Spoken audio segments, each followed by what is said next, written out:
We are on to additional practice for chapter 12. So intermolecular forces, what's holding solids, liquids together.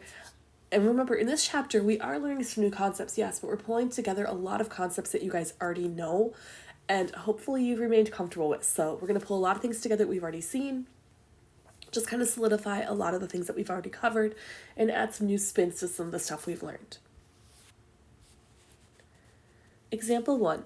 How much energy does it take to convert 0.5 kilograms of ice at negative 20 degrees C to steam at 250 degrees C? And I see we were given the specific heat of ice, liquid water, and steam. Liquid water, you should know that value, 4.18 or 4.184 joules per gram degree C. The other ones would be provided.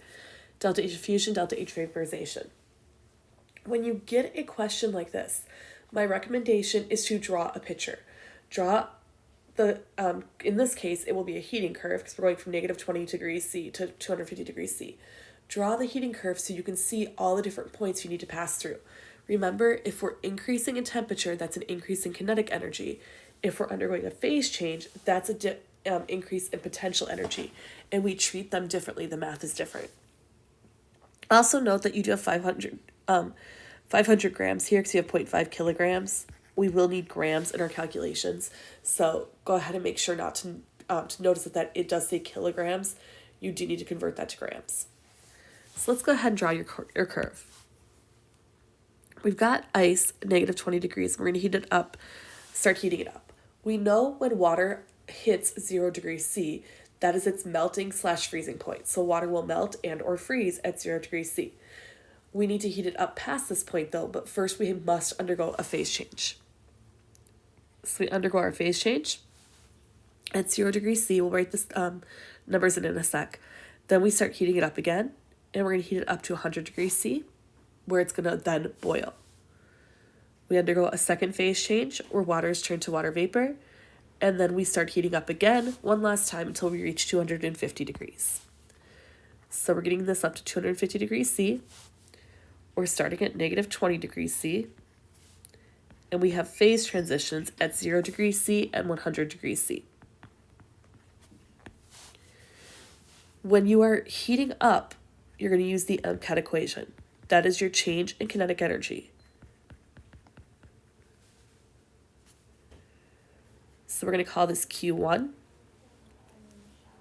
This is also a change in kinetic energy. This is also a change in kinetic energy.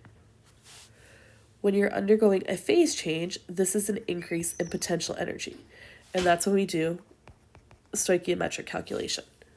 So we've got Q2, Q3, Q4, and Q5. We've got 5 different Q values here. Q1, 3, and 5 will all use your MCAT equation. Q2 and 4 will do a stoichiometric calculation.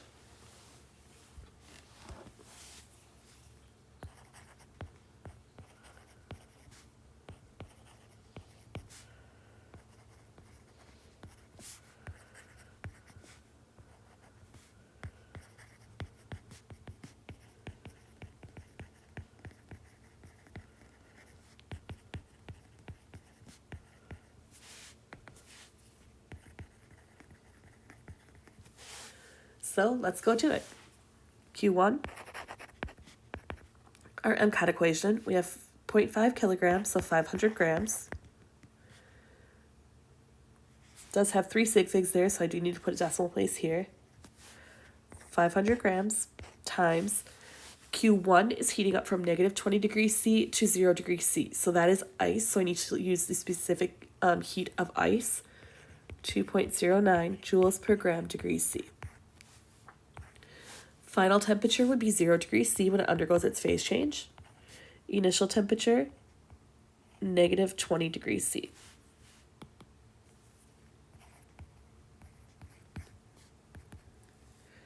Calculate this out. I get 220,900 joules, but my sig figs are here at the second number. And remember, the MCAT equation does give you joules for your units. We're going to do the same thing for Q3 and Q5. You can do it any order you like. I like doing all the same equation at once and then do all the other equation, but you can flip back and forth if you would like, whatever you're comfortable with.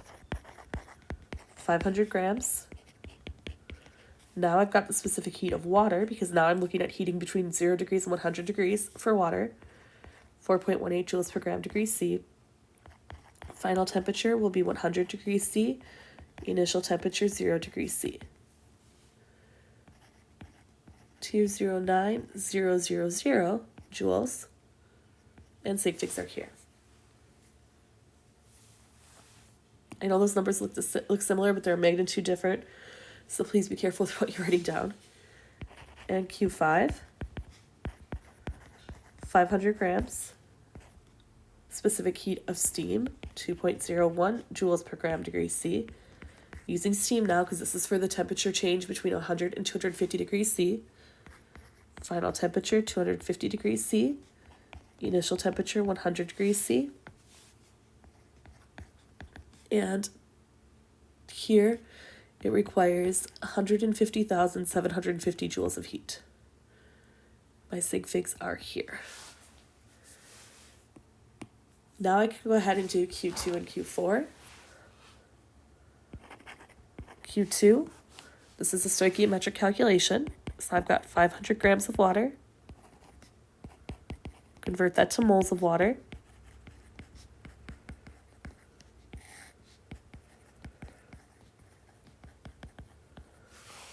And then use my delta H of fusion. We know it takes 6.02 kilojoules of heat to convert 1 mole of water. That gives me 167 kilojoules. And for Q5, 500 grams of water again. Convert to moles of water.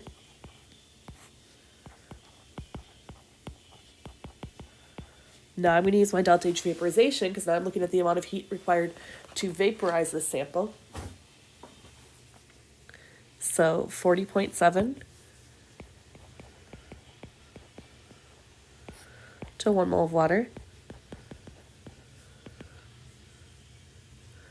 gives me 1129 kilojoules. Now I just need to add all these up. Q total is equal to Q1 plus Q2 plus Q3 plus Q4 plus Q5. Remember to convert all to the same units. So convert these to joules. My Q total will be 20.9 kilojoules plus 209 kilojoules plus 151 kilojoules, 167 kilojoules, and 1029 kilojoules, which my sig figs were here.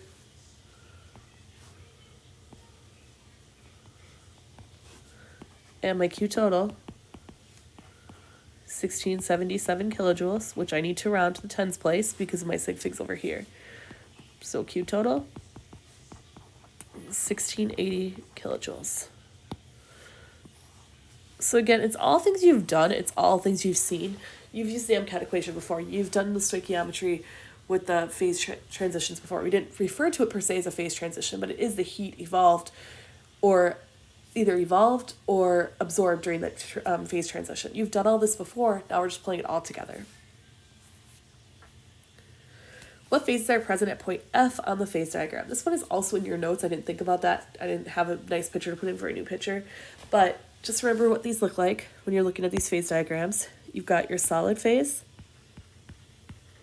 your liquid phase, your gas phase. This is low pressure, high temperature. This is high pressure, low pressure. That's how I remember the phases. I think, okay, if I'm under high pressure but low temperature, then it's going to be a solid.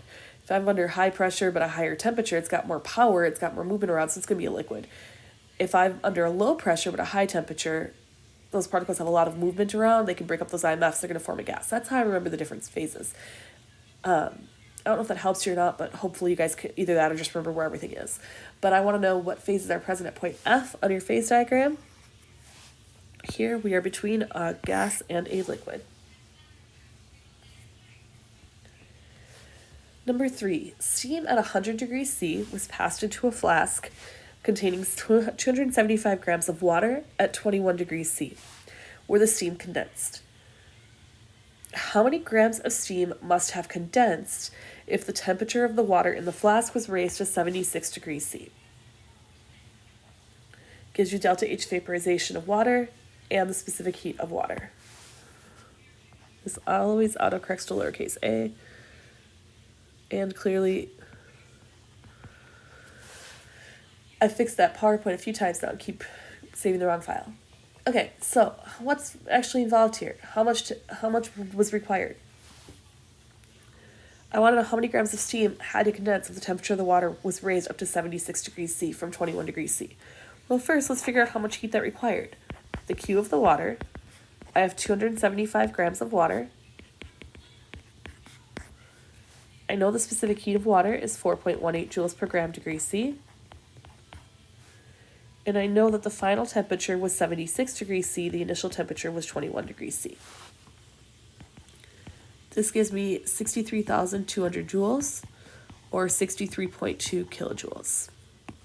So, how much ice condensed, or how much steam had to condense for that to be able to melt?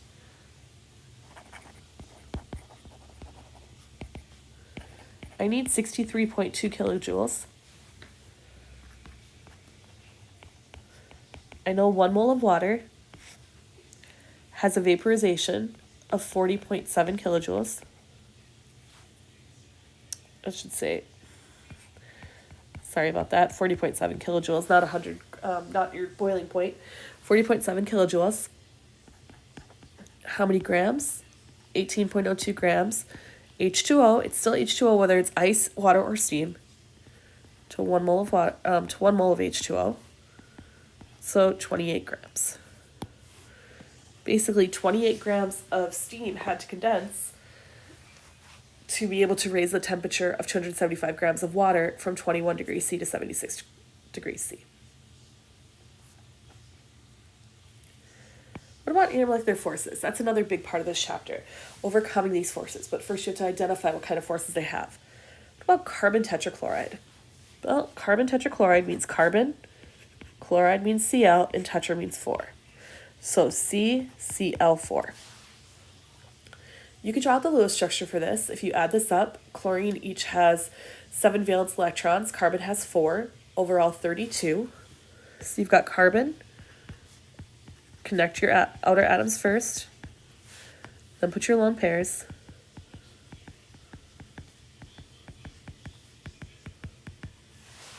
Used up all 32. Look at this structure.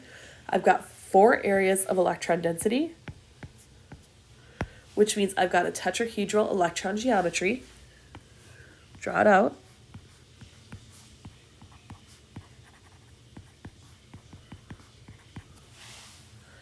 I don't have any lone pairs, so my molecular geometry and electron geometry match.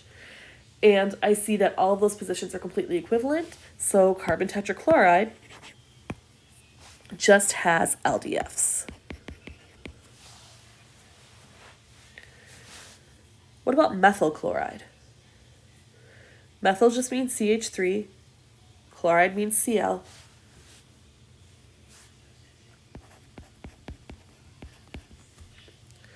So it's very similar to what we just drew, except instead of 4 chlorines, we have 1 chlorine and 3 hydrogens.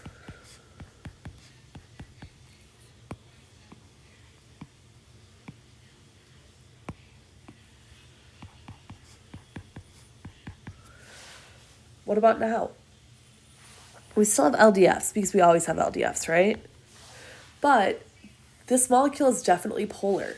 It's got a dipole going towards the chlorine. So you've got dipole-dipole.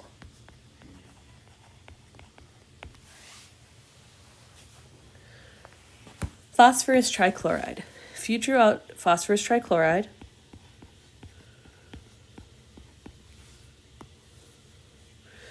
phosphorus has 5 valence electrons, each chlorine has 7, so 26.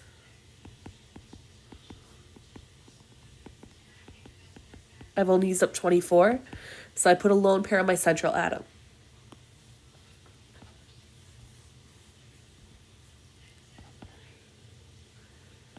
When you draw this out, you're going to find your molecular geometry to be trigonal pyramidal. This is definitely a polar molecule. So this has LDFs and dipole-dipole.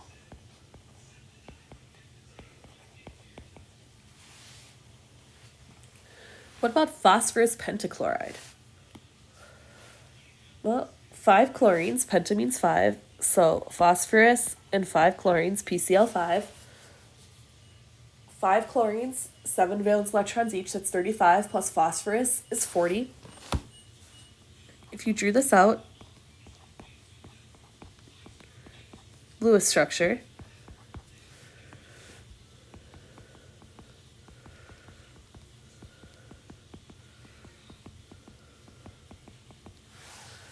if I drew this into its molecular geometry, I'm going to draw this to the top of the page. This is what we call trigonal bipyramidal, where you have axial and equatorial positions. But this compound is perfectly symmetrical, which means it is nonpolar and it only exhibits LDFs.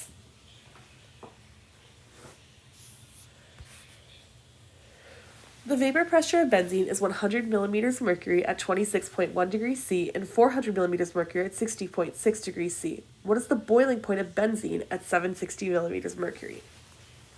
Now this is going to use your Clausius-Clapeyron equation. You are not required to memorize it, but you do have to recognize when to use it. So natural log P2 over P1 equals delta H over R 1 over T2 minus 1 over T1. In this equation, R is your gas constant, 8.314 joules per mole K. So your temperature must be reported or calculated into Kelvin. So 26.1 degrees C is 299.3 K. 60.6 degrees C is 335.8 K. First thing I'm going to do is I'm going to use the Clausius-Clapeyron equation to determine the delta H of vaporization. Once I determine delta H vaporization, I can plug it back into this equation to solve for the boiling point. So natural log P2 is 400 millimeters mercury divided by P1, 100 millimeters mercury,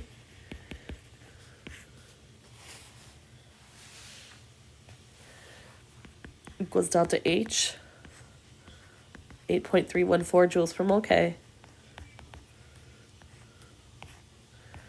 times 1 over 335.8 K minus 1 over 299.3 K. Solve for delta H. Delta H will equal the natural log 400 millimeters mercury divided by 100 millimeters of mercury times R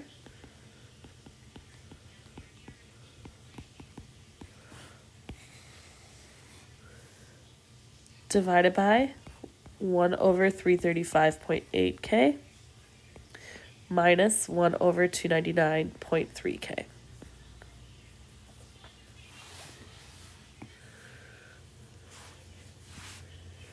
When you solve this out, you're going to find your delta H value to be 33,380 joules per mole. So algebraic manipulation to find that. I'm going to write that up here because I'm going to have to erase a lot of this to find space to write.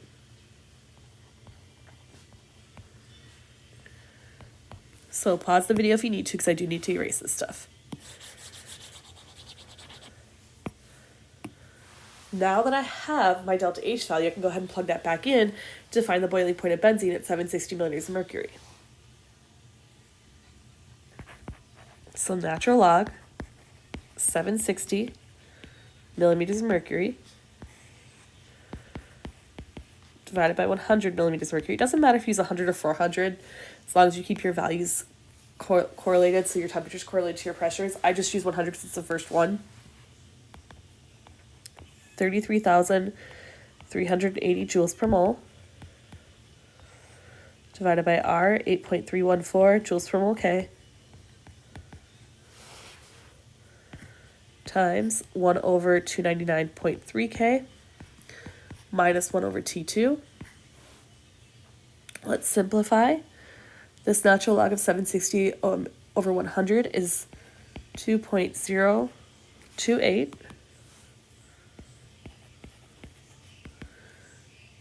Your delta H divided by R is 4015. And 1 divided by 299.3 K minus 1 over T2. Let's simplify some more. I'm going to divide both sides by 40.15. That gives me 5.051 times 10 to the minus 4th. And I'm going to simplify this. 1 divided by 299.3 gives me 0.003341 minus 1 over T2.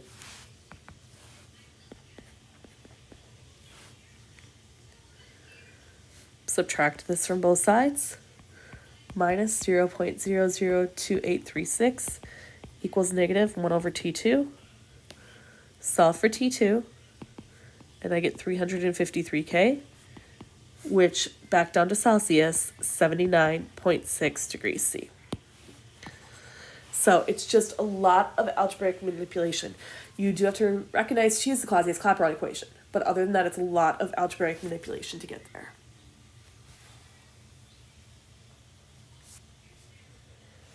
Ethylene glycol, CH2OH, CH2OH, is a slightly viscous liquid that boils at 198 degrees C.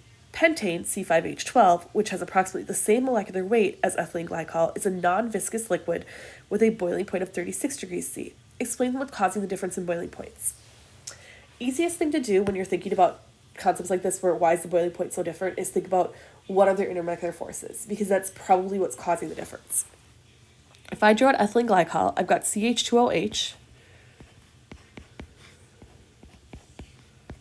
The way that's drawn or written tells me that the two H's are on here. The H is on this O and the O is on this C. Same thing here. So I've got two carbons bonded to each other, and each carbon has two hydrogens and then an OH group off of it.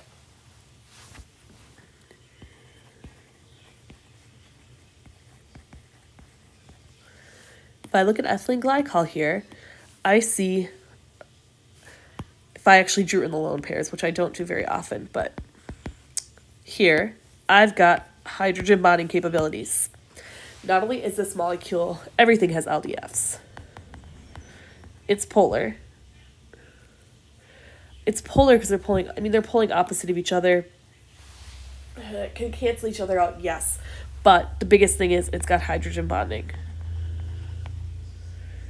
If I look at pentane, C5H12, that means that I've got 5 carbons bonded together, and then they're all saturated with hydrogens. If you give every carbon 4 bonds between the bonds to other carbons and bonds to hydrogens, you will see you require 12 hydrogens. This only has LDFs. So this has 2 different sections that will hydrogen bond. This has LDFs only. Difference in boiling points, that hydrogen bonding. It's not only got hydrogen bonding, it does it from 2 sides of the molecule, which makes it a huge difference in the boiling point. It's going to take a lot more energy to break that apart. Pentane just doesn't have the power behind it. It's a small molecule, low molar mass, and only has LDFs for its forces. Number 7, for the carbon and nitrogen family hydrides, hydrides just mean they're attached to hydrogens, we have the listed boiling points. Account for the following. the general trend in the boiling point of the binary hydrides. So basically, why do I see as these are negative values, so they're actually getting bigger here. These are negative, so they're actually getting bigger here as well. Why do I see an overall increase in boiling point as I go from CH4 to SNH4 and NH3 to SBH3? Why do I see an overall increase in boiling point? Well, higher molar mass.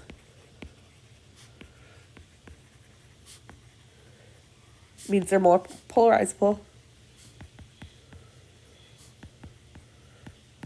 Larger molecules.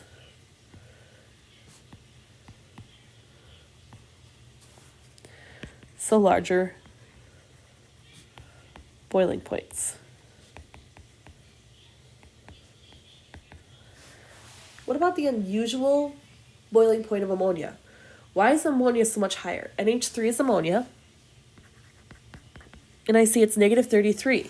pH3, which is below it, is negative 88, much lower. ASH3, negative 55, still lower. It's not until we get to SBH3 or antimony that we hit a value higher. That's because of ammonia. If you look at the structure, these all form trigonal pyramidal structures. But ammonia has hydrogen bonding. Remember, hydrogen bonding, you have to have a hydrogen bonded to an oxygen, a hydrogen bonded to a fluorine, or hydrogen bonded to a nitrogen, and a lone pair present on that atom to cause hydrogen bonding. And that's a stronger dipole-dipole force than just regular dipole-dipole. And the observation that nitrogen family hydrides have boiling points that are notably higher than those for the carbon family. If I look at the carbon family, so let's just look at CH4 and draw it up here.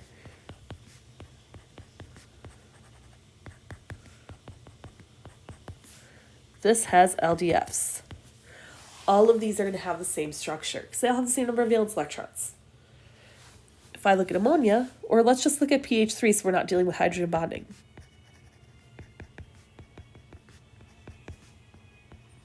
This has LDFs, but it's also polar. So it has dipole-dipole. So, carbon family, LDFs only. Nitrogen family, LDFs, and dipole-dipole. Not even mentioning the hydrogen bonding of nitrogen because that only exists for nitrogen. The fact that it has dipole-dipole makes it stronger as well. Okay, here is a challenge question. The vapor pressure of a volatile liquid can be determined by slowly bubbling a known volume of gas through the liquid at a given temperature and pressure. In an experiment, a 5.4 liter sample of N2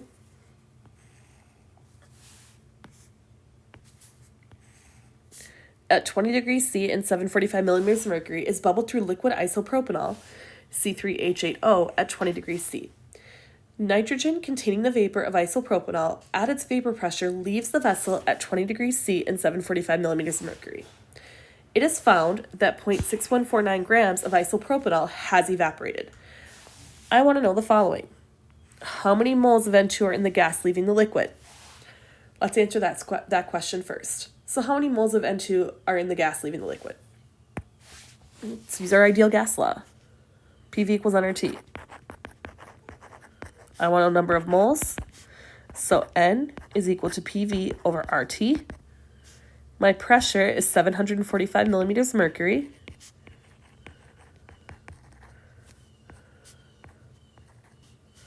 I do need to convert that to atmosphere because I do not know the gas constant with millimeters of mercury in it. Times the volume. It tells me that I have a 5.4 liter sample of N2. My gas constant, 0.08206 liter atmosphere per mole K. And my temperature is 20.0 degrees C, which is 293.2 Kelvin.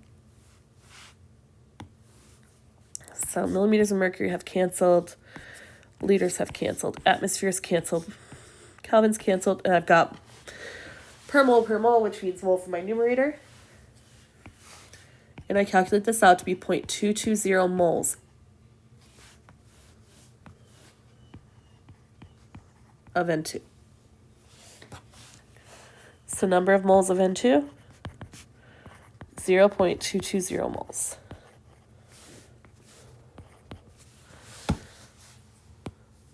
Next question. How many moles of alcohol are in the gaseous mixture? Well, it tells me that 0.6149 grams of isopropanol is left, so how many moles is that?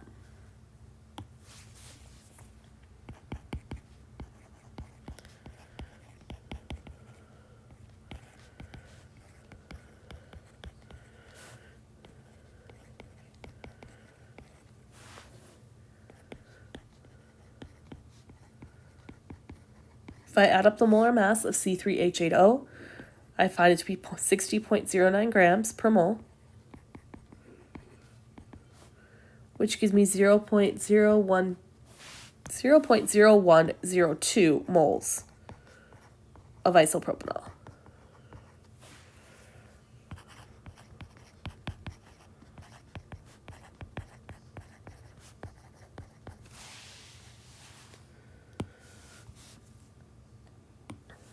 Next question, what is the mole fraction of the alcohol vapor in the gaseous mixture? Remember, mole fraction is the number of moles of what you're looking at divided by the moles total of the system.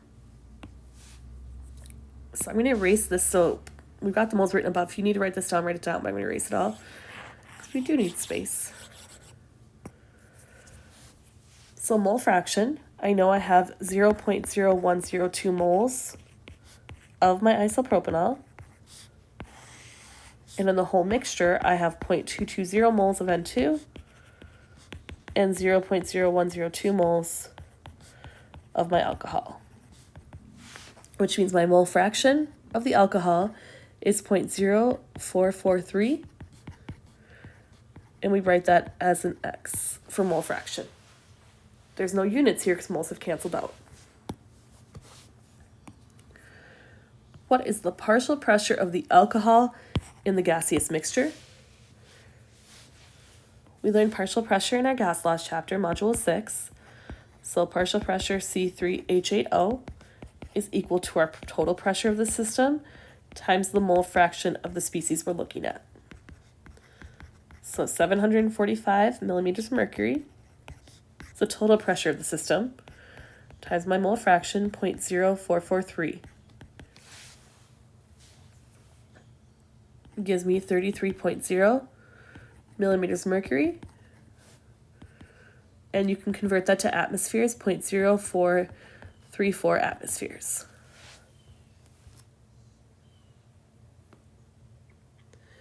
So, last question, what is the vapor pressure of isopropanol at 20 degrees C? 0.0434 atmosphere.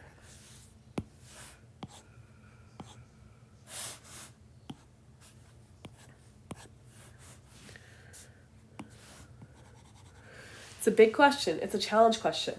But I promise you guys have all the bits and pieces to be able to put it together. Just try not to get overwhelmed by all the questions. In your notes, I have them broken out into multiple pieces to try to help identify what's going where. I think these differ from your notes by accident. I'm sorry, you guys, but a little bit more information because I just realized this is number 9 and in your notes number 9 is something else. So I must have forgotten to put these back into your notes. But let's talk about it anyway. Water level in an aquarium, tank falls continuously, the tank has no leak. If this is happening, water's evaporating. The water's evaporating into the gas phase. So here you've got evaporation. Chlorine gas is passed into a very cool test tube where it turns to a yellow liquid. It's being condensed. It's being condensed from a gas phase back to a liquid phase. Rubbing alcohol spilled on the palm of the hand, it feels cool as the volume of liquid decreases. It feels cool because it's leaving you. It's going into the vapor phase. It's taking heat to do so, but the liquid volume is decreasing, so it's evaporating away. Raindrops hit a cold metal surface, which becomes covered in ice. This is definitely freezing. I hate being cold. So even the thought of raindrops condensing to be covered in ice just makes me dread what's probably going to happen this winter. Okay, so this actually matches number 8 in your notes, and I think we'll be back on track. Rank the following in order of increasing LDFs: SiCl4, CCl4, and GeCl4. They're all, if you look at carbon, silicon, or germanium, they're all in the same column on the periodic table, which means they all have the same number of valence electrons. You can draw out all these little structures. There's nothing wrong with that, but it's time consuming. Instead, what I want you to recognize is that none of them can hydrogen bond. They all have the same number of valence electrons, so all these compounds have the exact same number of valence electrons. And so therefore, it's going to be based on its polarizability or its size, and it's going to increase based on size of the molecule. In that case, CCl4 is the smallest, followed by CiCl4, and the largest will be GeCl4. So increasing LDFs, carbon tetrachloride will be the smallest, germanium. Methane, CH4, reacts with chlorine to produce a series of chlorinated hydrocarbons: methyl chloride, dichloromethane, chloroform, and carbon tetrachloride. Now you should be able to do this just from their names, but you should recognize that all of these carbons are central atom, and they have just a different number of carbons and hydrogen, or chlorines and hydrogens attached to them. So methyl chloride, we just did this one a few minutes ago in an example, but all of these have a tetrahedral structure. This one has 1 chlorine and 3 hydrogens. Dichloromethane, 2 chlorines, 2 hydrogens. And it doesn't matter where you draw the chlorines or hydrogens, these are all equivalent positions. Chloroform, 1 hydrogen, 3 chlorines. And carbon tetrachloride has 4 chlorines. I want you to rank these in order of increasing vapor pressure and explain your reasoning. Now, first you have to remember what vapor pressure is. Vapor pressure is the pressure of a vapor above a liquid, and it creates an equilibrium with that system. Vapor pressure comes from compounds that have weaker IMFs that allow them to escape into the vapor phase. If they can't escape into the vapor phase, they don't have a vapor pressure. So what creates stronger IMFs? Polarity, hydrogen bonding, ion dipole bonding, all of that. You got to see if any of these have them. Well, nothing has hydrogen bonds here, because for hydrogen bond, you have to have the hydrogen bonded to an oxygen or nitrogen or fluorine. We don't have oxygen, nitrogen, or fluorine in these compounds. We also don't have any ions. We know we don't have ion dipole bonding, but we do have to look and see which compounds are polar. This one, non-polar. These, all polar. Increasing vapor pressure means the one with the weakest forces will have the highest vapor pressure. I want you to think about what that means. Which one's going to have the highest vapor pressure here? Based on the trends that we see, we should be able to look and say, okay, if something's non-polar, it's going to have a weaker vapor pressure. Or if something's not polar, it's going to have a higher vapor pressure, is what I meant to say. If something's polar, it's going to have a weaker vapor pressure. This is how these should factor into play.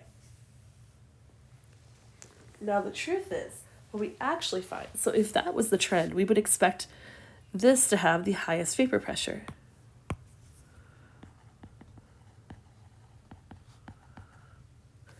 But the truth is that, let's say at 300 degrees Kelvin, this actually has a vapor pressure of 123.8 torr, whereas chloroform has a vapor pressure of 391. This one's higher. Why? It's polar. This has polarizability. It's just a larger molecule. It's going to become a higher vapor pressure because of the more polarizable the molecule is. So if I want to rank these increasing vapor pressure,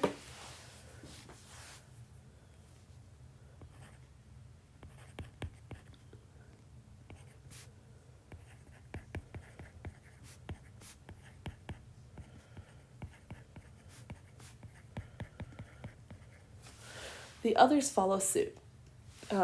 Keep writing that one backwards. and keep trying to write CH3Cl, and I keep writing it backwards. These are going to follow the trend. It's getting more polar as I get to this compound because I've got more chlorines attached. But the carbon tetrachloride's actually not going to follow the rules here because it's just such a large molecule.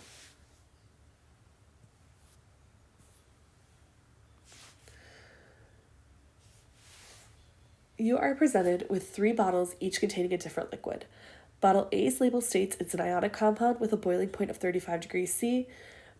Bottle B label states it's a molecular compound with a boiling point of 29.2 degrees C. Okay, let's make a note here. We've got bottle A, and it claims it's ionic, 35 degrees C. We've got bottle B,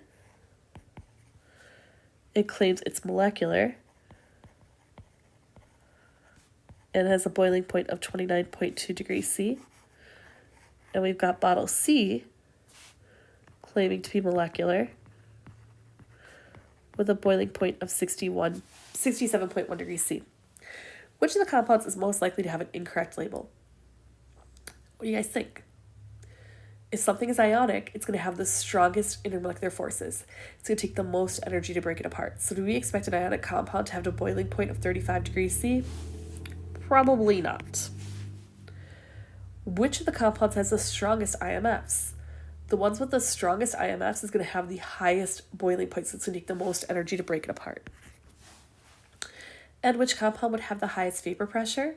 Highest vapor pressure will come from the weakest intermolecular forces because it's holding them into place, holding them in solution, the weakest. So the one with the highest vapor pressure would be B.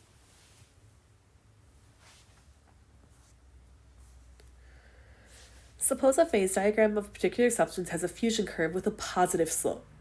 What happens to the melting point of the substance as the pressure is increased? So it's got a fusion curve and it's got a positive slope, which is what we expect normally. This means that your solid phase is more dense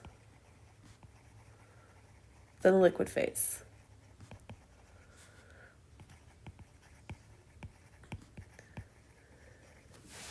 So what's going to happen to the melting point? If my pressure is increased, my melting point will increase.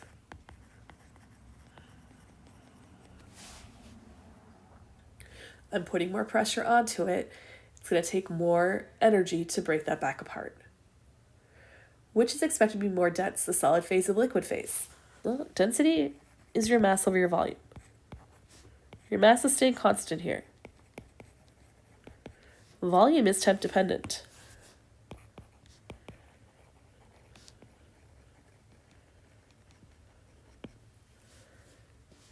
Colder, so less volume, more dense. The solid phase is expected to be more dense than your liquid phase, which is what I expect with a positive slope as well. Calculate the amount of heat evolved when 50 grams of ethanol vapor at 100 degrees C is allowed to condense to liquid at 0 degrees C. So this one is one of your phase changes and your temperature changes. It's a cooling curve. So I've got ethanol vapor at 100 degrees C, and it's going to condense at 0 degrees C. Let's see. We've got boiling point of 78.2. We're not going to reach the freezing point, so I don't have to care about that. So 100 degrees C, phase change for it to condense down and down to 0 degrees C.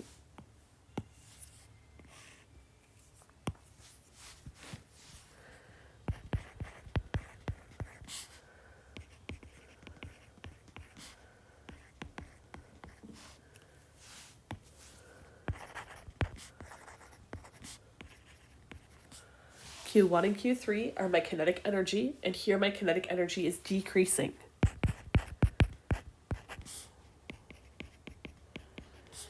Q2 is my phase change, so my potential energy is decreasing. I know that Q total is equal to Q1 plus Q2 plus Q3. So Q1, my MCAT equation, got 50 grams of ethanol times my specific heat of ethanol in the vapor phase. So that is my gas, 1.421 joules per gram degree C. And my temperature change here. Final temperature, 78.2 degrees C. Started at 100 degrees C. Negative 1550 joules. Or negative 1.55 kilojoules.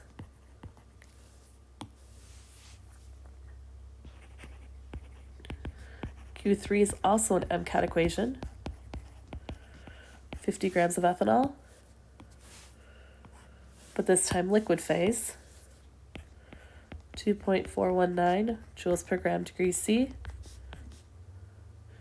I'm ending at 0 degrees C. And I started at 78.2 degrees C.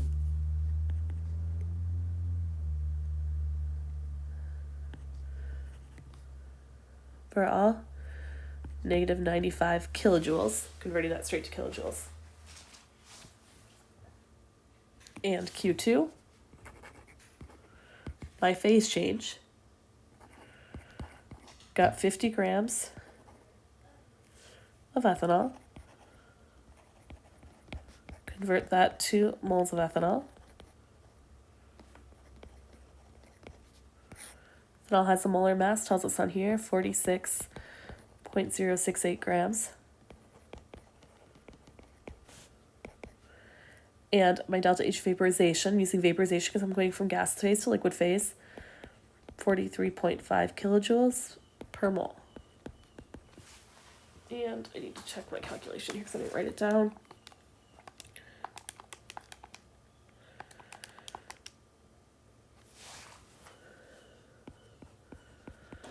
$47.2 kilojoules, and that will also be negative because that energy is going away.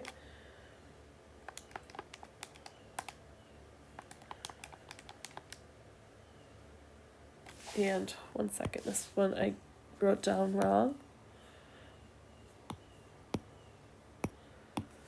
So good at putting on a big eraser. Okay. 50 grams, 2.419, and 78.2. Yeah.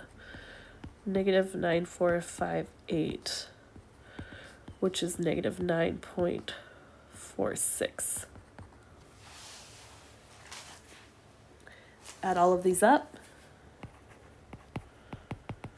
Negative 1.55 kilojoules.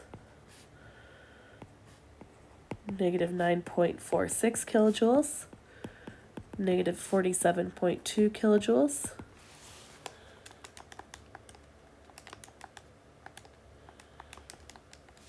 Gives me negative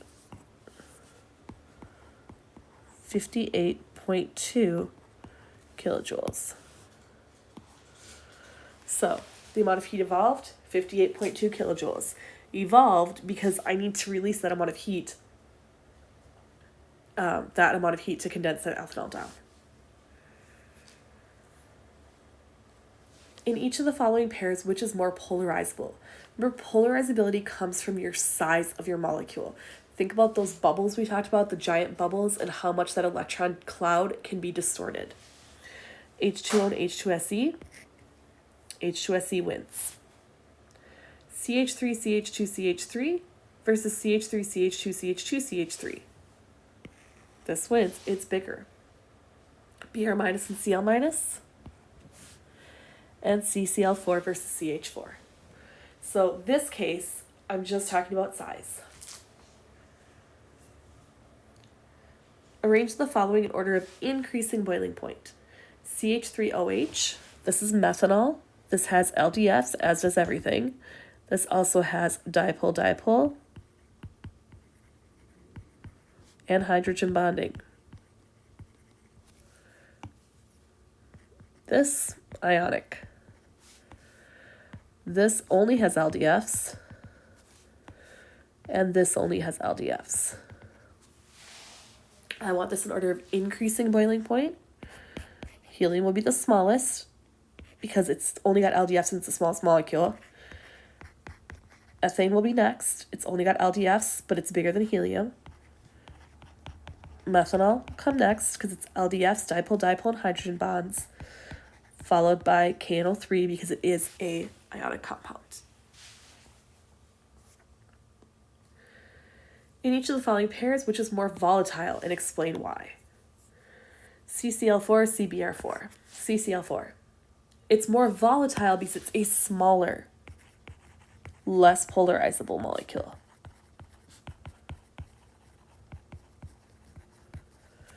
Volatility is the ability to escape the solution. So volatility and vapor pressure, how well can it escape solution? The more volatile it is, the easier it can escape. The easier it can escape, the weaker IMFs it has.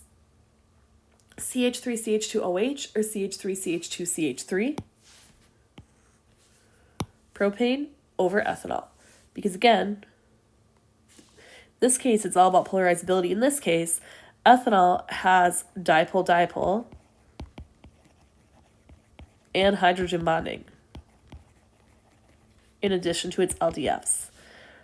Propane, sorry, this one's propane. Propane only has LDFs.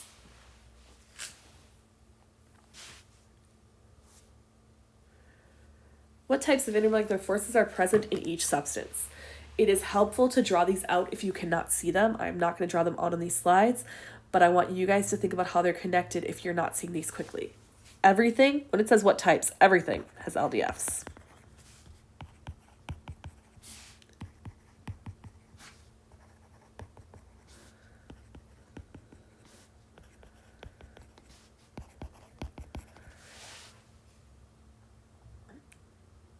And let me see, I'm missing.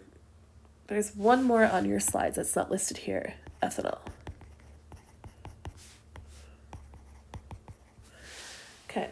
HI, it's polar. So it's dipole. CH3NH2, this is an amine. You've got 3 hydrogens bonded to a carbon, 2 hydrogens to a nitrogen, these two to each other. If you draw this out, you're going to find a lone pair on that nitrogen.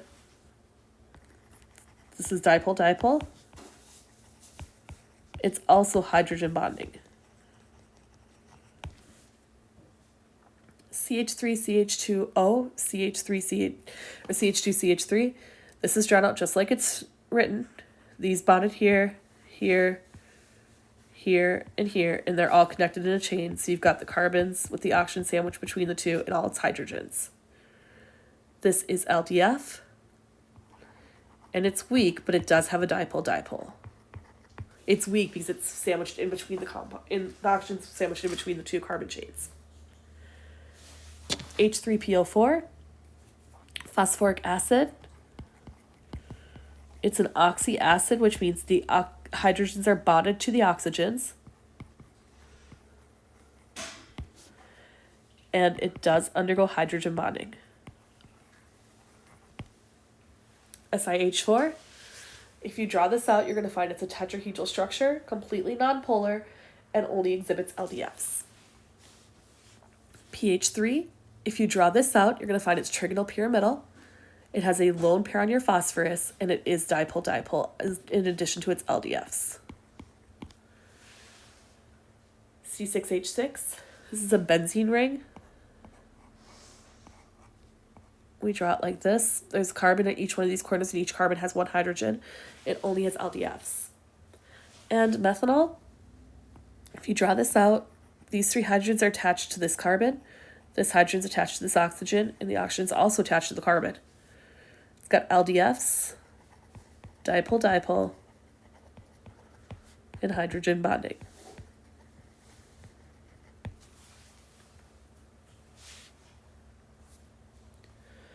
Examine the phase diagram for the imaginary substance Bogosium, BO, and select the correct statement.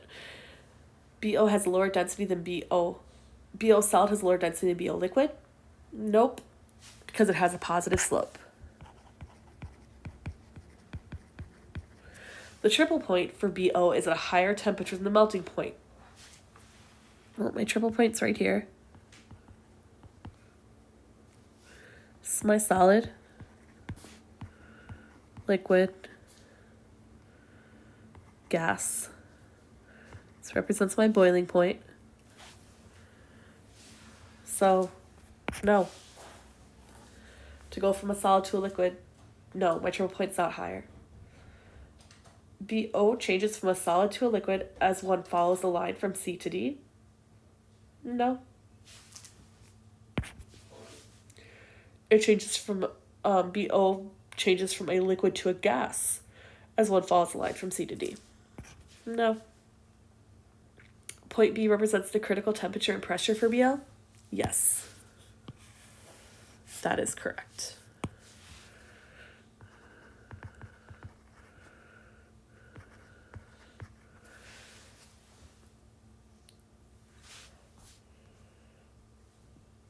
Consider a substance X which has a delta H vaporization equal to 20.3 kilojoules per mole and delta H of fusion of 9.0 kilojoules per mole.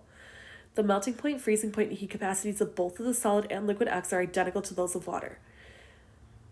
A. If you place one beaker containing 50 grams of X at negative 10 degrees C and another beaker with 50 grams of water at negative 10 degrees C on a hot plate and start heating them, which material reaches the boiling point first? And B. Which of the materials X or H2O would boil away completely first? So for A,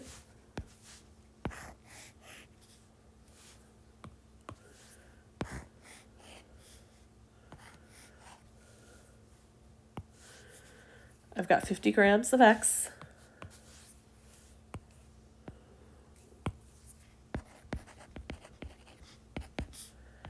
and 50.0 grams of water. X has delta H of fusion, 9.0 kilojoules per mole, delta H vaporization, 20.3 kilojoules per mole. Water, I know, is 6.02 kilojoules per mole for fusion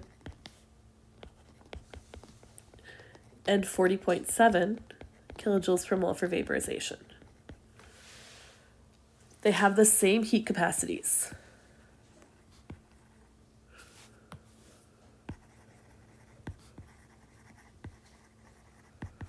Which means it takes the same amount of energy to heat them up to the same points. Which means that they will reach the boiling point at the same time.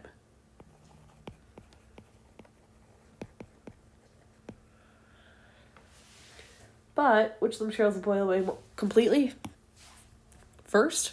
Well, it's going to take more energy to melt X, but double the energy to vaporize water.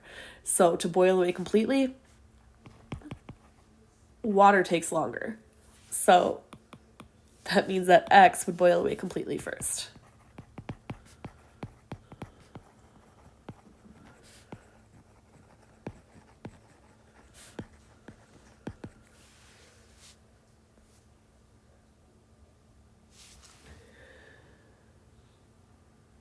And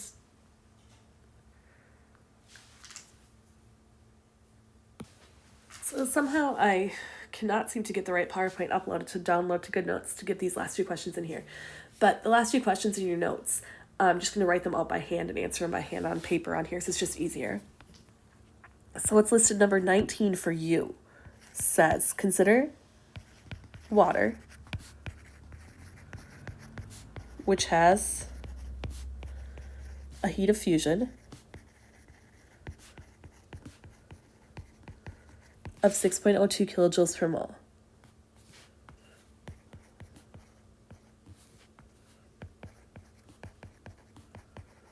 And a heat of vaporization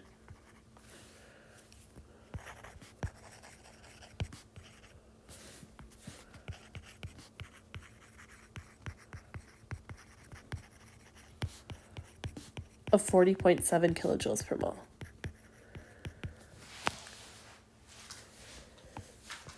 First question, what is the enthalpy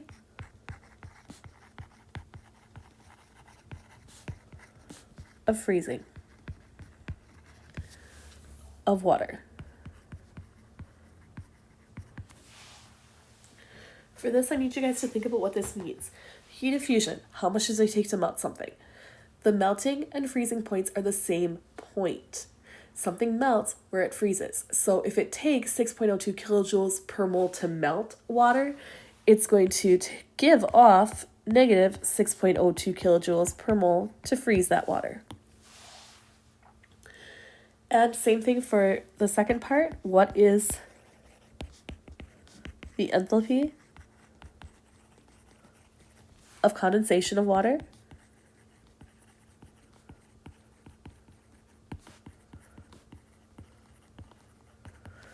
We know the heat of vaporization is 40.7 kilojoules per mole, which means it takes 40.7 kilojoules of heat to vaporize a sample or move it from a liquid phase to a gas phase. Therefore, if I'm trying to condense it, it's going to release 40.7 kilojoules per mole of heat. And 20. Determine if each statement below is true or false.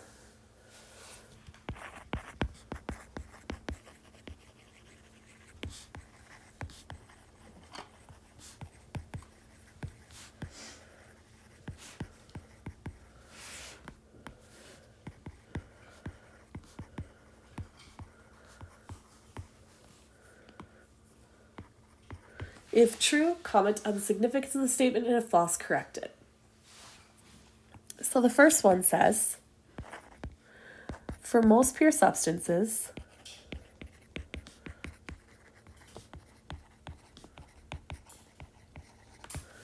delta H of fusion is greater than delta H vaporization. That is most definitely false. The truth is, most of the time delta H vaporization is greater because you have to, in order to vaporize something, you're bringing something from liquid phase to the gas phase. So basically, you have to overcome all of your attractive forces, all of your IMFs, so those particles can float around freely, and ideally, in a sense that they don't sense one another. B, freezing is an exothermic change. This is true. In order to freeze something, we're taking heat away from it. So we're taking heat from the system to the surroundings. That is exothermic. So freezing, although it's a weird way to think about it that way, is an exothermic process. And C, a substance with a higher vapor pressure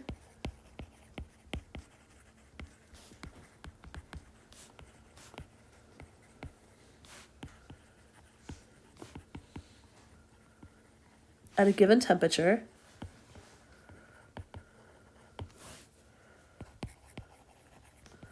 is expected to have a higher boiling point than one with a lower vapor pressure.